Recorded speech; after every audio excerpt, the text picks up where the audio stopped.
This week, Steve and Robin wrap their stay in the Dry Tortugas and head back to Key West to meet up with Doug aboard SV Seeker for some metal work so the Autopilot will work with Arabella's tiller. Bob, their boat neighbor during the week's stay, has been bringing over his electrical expertise to help Steve with all the parts to the system. And in today's episode, he helped hold the camera in the Seeker workshop. But before the boat work started, they had a couple days left to enjoy the place. Perfect weather, ever-present wildlife, and all the fish they could catch.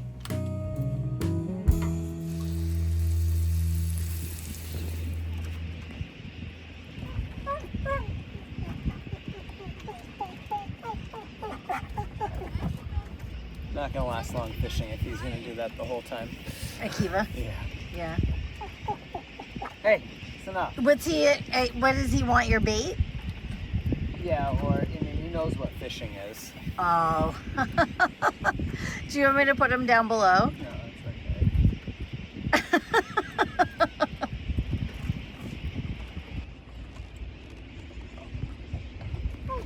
That's pretty cool. That is so cool.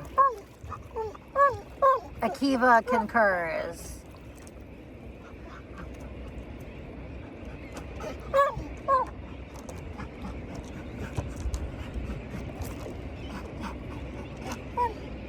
Oh! Oh!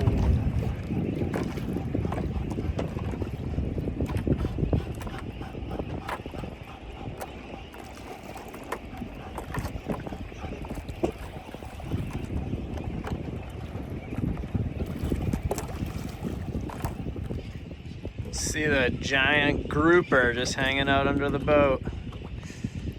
1 and 2. And though they'd seen a lot during their stay here, there was still one big thing that they still hadn't seen. This is the first time that we've put shoes on since we got here last Monday. Yeah, it's been over a week of no shoes. Yeah. But I kind of assume we need to put them on to go into the fort. I could be wrong. I don't know. Better safe than sorry. I can't believe we've been here for a week and we still haven't done the fort. I know. I know. See, it shows where our priorities have been.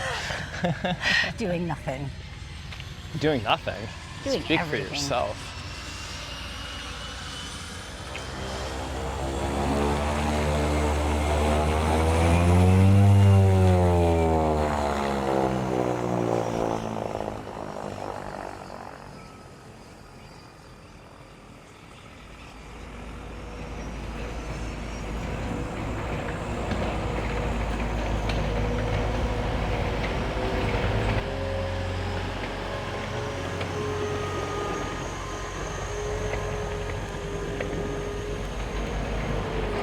Wow.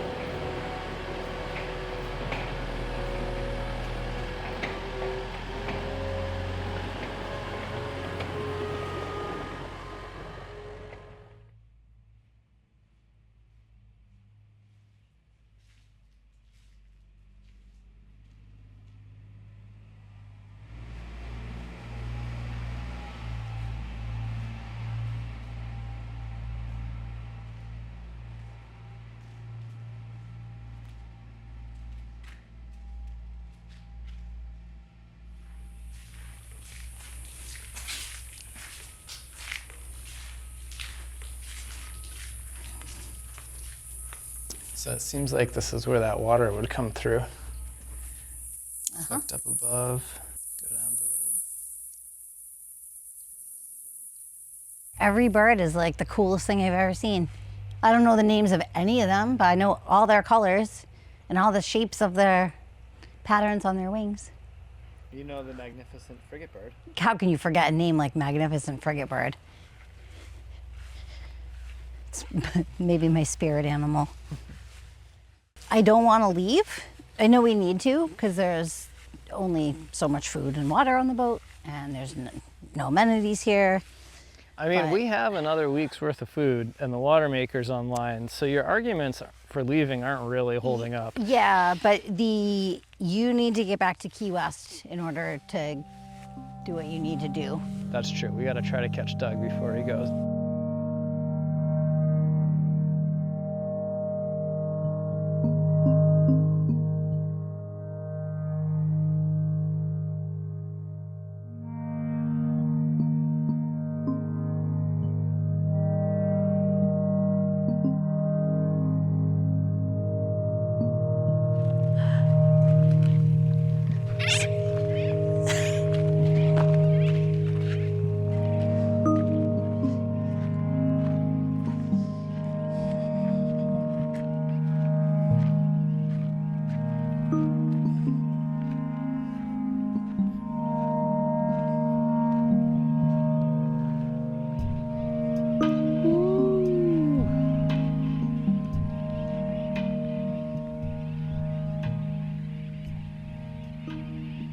So when we first got here, we anchored in that strip of blue water between the markers.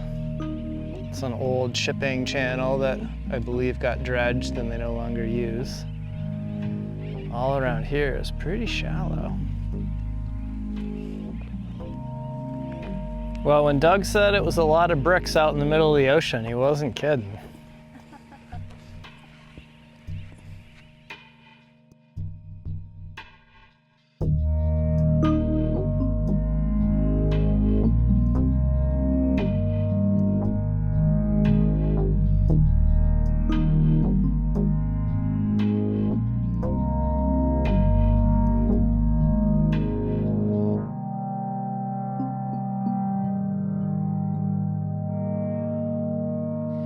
If it weren't for the autopilot, if we got the autopilot installed here, I'd be advocating we wait. I agree with that.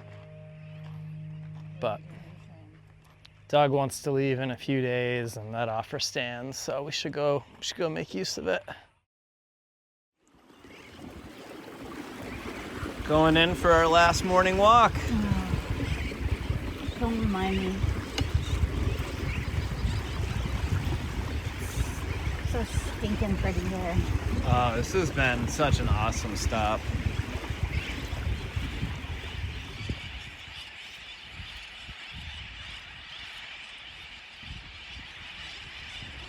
Yeah, this place definitely has a special spot in my heart.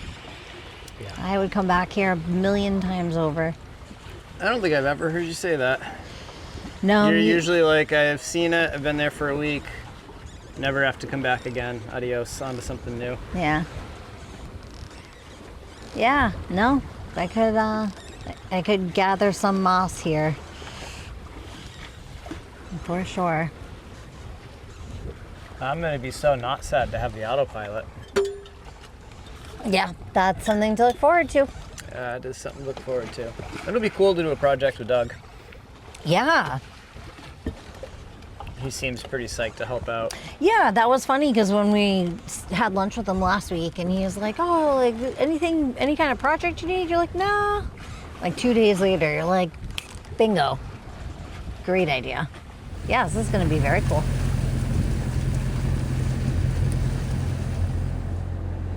So we saw this skiff floating. There doesn't seem to be anybody around. We heard some chatter with the Coast Guard. We could just hear one side of it about a skiff. So this might be the one. But I don't know, we'll go see what we find, and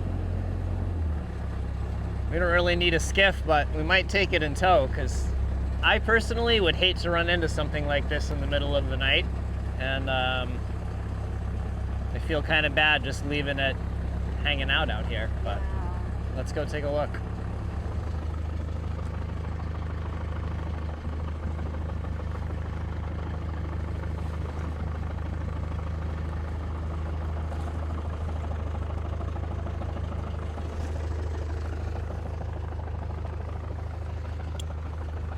We called it into the Coast Guard, and they know about it, and they said just to leave it, so we're gonna carry on our way.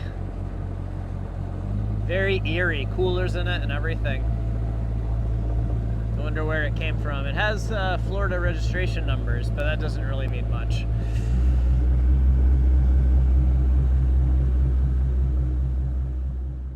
Back in Key West. So we rolled in 3 o'clock in the morning, and we were comfortable doing that because we had come in and out during the daylight. We had tracks in and out. We were coming in and out the same way we came in. We knew exactly where the anchor field was and that it was huge and that we could just kind of anchor on the outskirts of it for the night and then move deeper into it during the daylight. So we've got a very important project to do here. So Doug is anchored right over yonder. I'm gonna pull some measurements and head over there and see what he's got for steel, talk to him about some options, and we'll see if we can get this autopilot on, because it's been over 3,000 miles of hand steering, and I'm ready to hand it over to a machine for a little bit.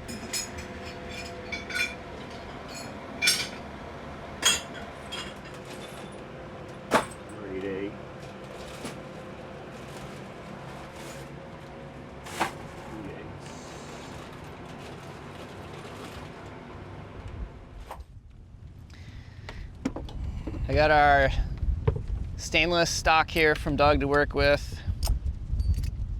We've got a sheave add-on for launching a stern anchor a little bit easier.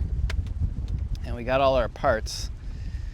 So I think the first thing's gonna be is to countersink, counter bore 2 of the lag bolts that hold the boomkin on, and that should let this plate sit flush across the boomkin, and then we can clamp that on and start figuring things out.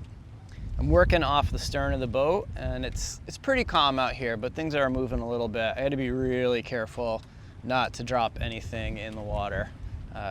It's not the clearest here, and it's not super deep, but it's deep enough. I think we would really struggle to get it back. So we gotta be excruciatingly careful with this.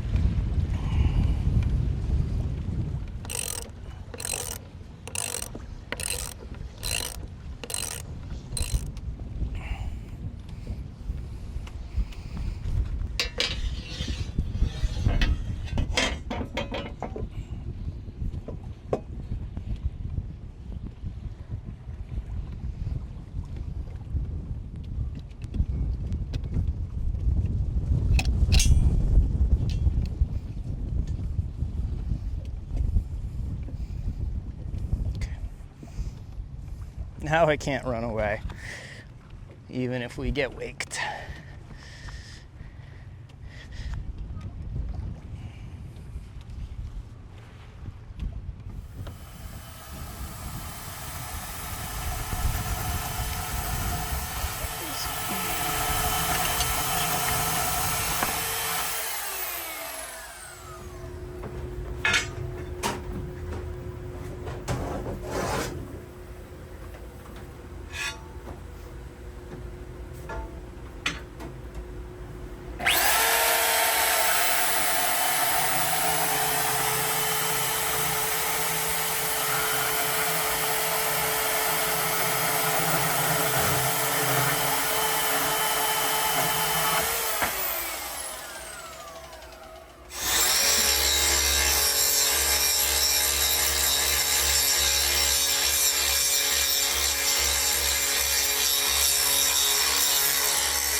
That's how to do it. You want to run this thing? Sure. I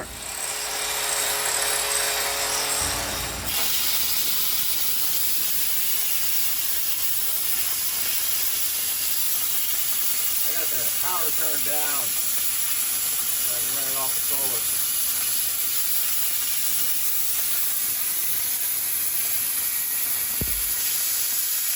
There you go. You see how to do it. Just pull the trigger? Yeah, I put it down, get it close, not on it, but kind of close, then pull the trigger and advance into the cut. You gotta flip that thing back to latch. Right? Slow. Just a little bit of pressure against the rotor. Yeah, that's pretty good. Hey, you got it.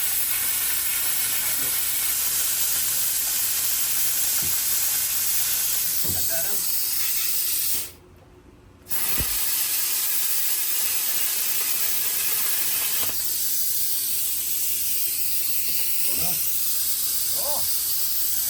tool?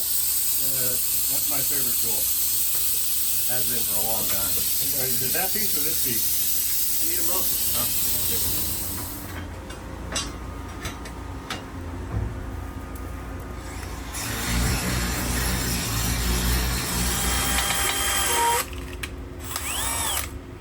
Is it going?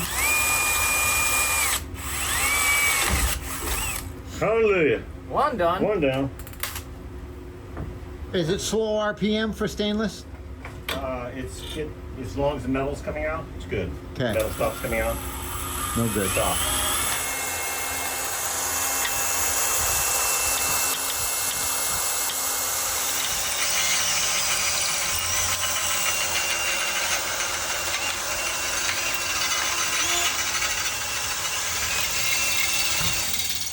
Never imagined I would be on your boat working on my boat. I did. You did? Yeah. That's what I built this thing for, is help other people out. So.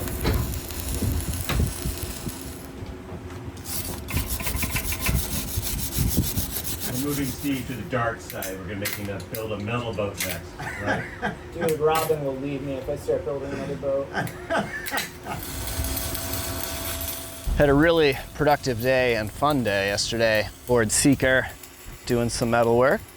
Got to do a couple things I've never done before, so I hadn't used a portable handheld bandsaw before. That was neat. Plasma cutter was cool. I'd never used one of those before either.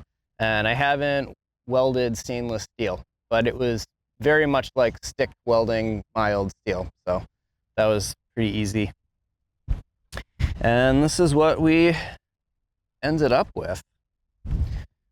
So on one end, we've got our sheave that'll make hauling or launching a stern anchor a lot easier. And then on the other end, our actuator for the Autopilot will get mounted. We added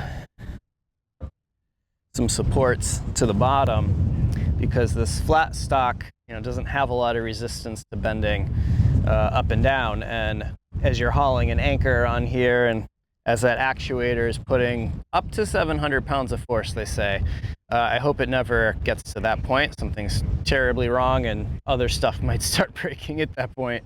But the actuator goes here, and that's a bit of weight. So we added these supports underneath, and we welded them a little too far in. So the idea is that the boomkin lands tight in this 90 here, so that this space gets all filled up by that oak. And if this wants to bend down, this has to move over, and it's up against the boomkin, and it can't. And that should add plenty of rigidity to this. Now, if these don't fit tight, we lose that effect. Things are going to start to wobble. So I welded them a little too far in, knowing that I can take the angle grinder here on Arabella and trim them back, test fit them, trim them back, test fit them. And I would like to basically have it be a driven fit. We've got a nice tight fit on the boomkin. I took the rasp, cleaned up a little bit. Had to barely take anything off, and it's beautiful, nice wood. So all of this could use a little cleaning and some oil, but everything's still in great shape. Next up is some shellac, and I'll seal up underneath the bedding compound, and then I'm going to use up this tube of 4200. Still feels squishy and good in there. And I'll see if we can get this bad boy bolted down.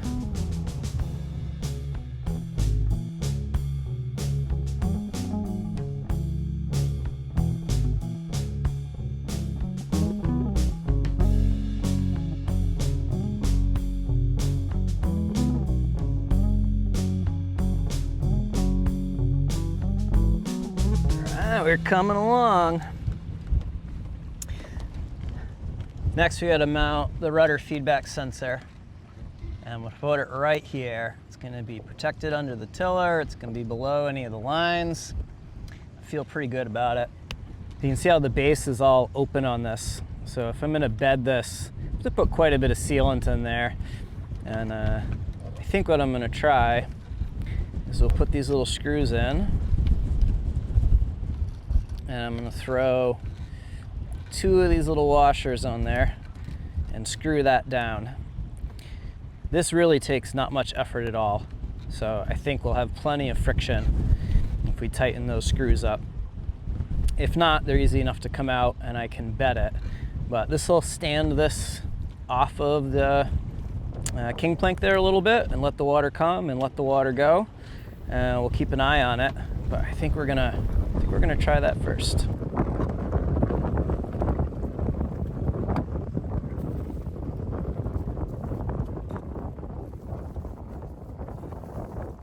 Major thanks to everyone who sent in suggestions for the auto helm.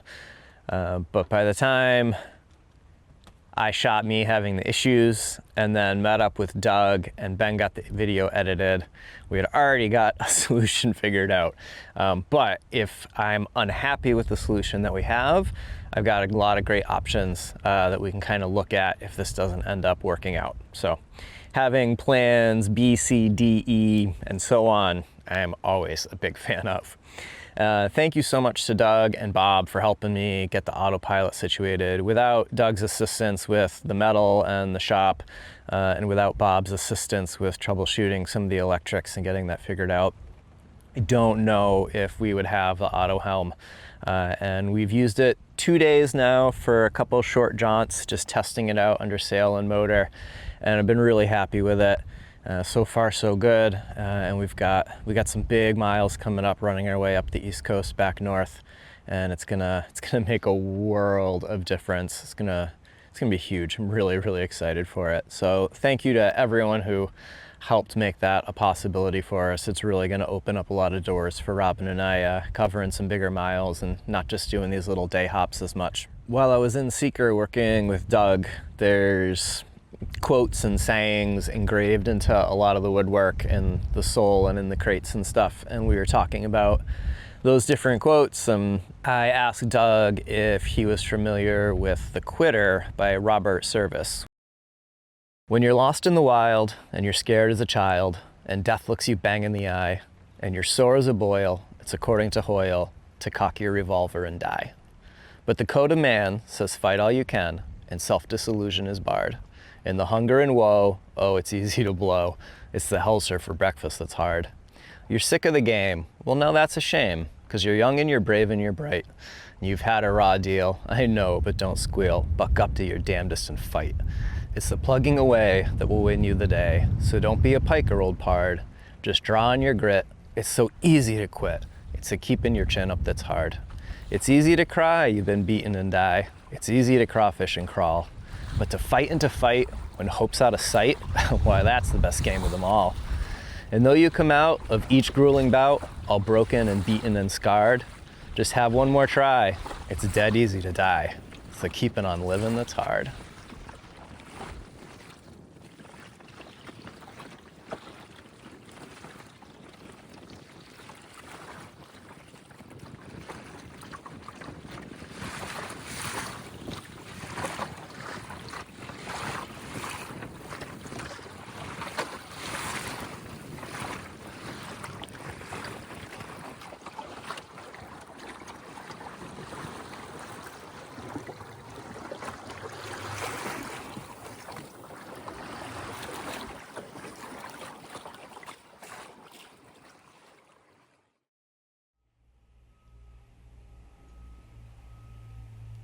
It's amazing how much work went into building this place.